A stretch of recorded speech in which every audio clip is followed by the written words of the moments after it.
আমার কাছে তো অত্যন্ত আনন্দের একটা দিন।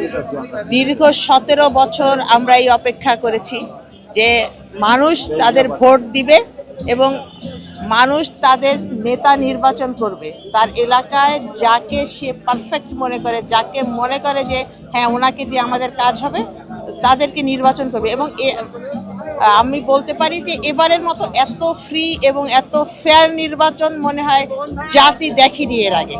অতএব মানুষ স্বতঃস্ফূর্তভাবে ভোট দিয়েছে এবং তাদের নেতা তারা নির্বাচন করেছে। অতএব এবারের সংসদটা অত্যন্ত সুন্দর হবে এবং যারা সংসদ সদস্য রয়েছেন তাদেরও মানুষের প্রতি দায়বদ্ধতা রয়েছে। কারণ এর আগে আমরা যতবারই 17 বছরের নির্বাচন তো হয়নি, আমরা দেখেছি যে আগের দিন রাতেই সে ভোট হয়ে গেছে। এই জন্য মানুষের মূল্যায়ন ছিল না, কারণ মানুষ এতদিন পরে তাদের ভোট দিতে পেরেছে।